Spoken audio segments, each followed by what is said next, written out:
ससुरा चल गेला गे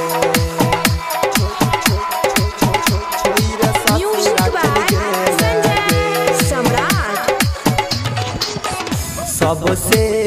अलग भगे जान प्यार तोरा सके लियोगे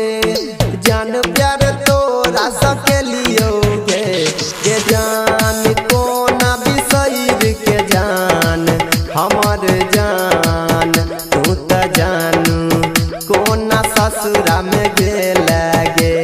ये जान तू कोना बिसैर के हमरा सुन जान गे जान तू तो ससुरा चल गेला गे सबसे अलग भगे जान प्यार तोरा सके लियोगे हाँ जान प्यार तोरा सके लियोगे गे जान कोना बिसैर के जान हमर जान गे परान छोइरा ससुरा चल गेला गे गे जान गे कोना बिसैर के जान हमर जान गे परान छोइरा ससुरा चल गेला गे। अभी आप सुन रहे हैं तेनाली से माँ दुर्गा म्यूजिक की प्रस्तुति। DJ Mukesh Sharma DJ Mukesh Sharma music by Sanjay Samrat. आबै छेला रोज रोज रानी मिलब सवारी गे गे रानी मिलब सवारी गे गे रानिया आबो न याद आबै छौ हमर जान गे जानू छोइर ससुरा तू गेला गे गे रानी आबो न याद आबै छौ हमर जान गे हंसोना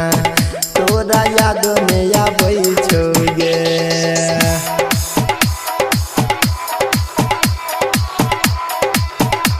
DJ Mukesh Sharma DJ Mukesh Sharma DJ Mukesh Sharma प्यार के बहाना बना के जान हमारा फंसे लही गे गे जान हमारा फंसे लही गे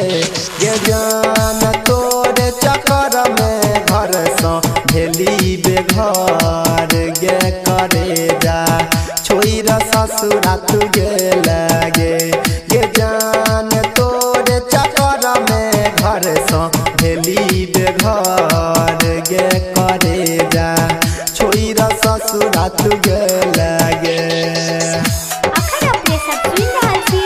माँ दुर्गा म्यूजिक के शानदार प्रस्तुति। DJ Mukesh Sharma DJ Mukesh Sharma Mukesh Sharma music by Sanjay Samrat. देला हाल भले डर जान तू आग में जरे लही गे गे जान तू आग में जरे लही गे गे जान तू जाइते अपना ससुरा सुन मोबाइल हमर जान अपना बंद कर लही गे गे जान गे जाइते अपना ससुरा सुनने जान गे तो सीम अपना चेंज कर लही गे कनी कनी कहै छौ जान गायक यानी लगे गे जान राजेश सुनी लगे गे जान डीजे कृष्ण ससादी तोरा चलही करे जा सुमिता वो के भूल तू गेलही गे गे जान गे ससुरा में जाके गे सोना हमर जान गे करे जा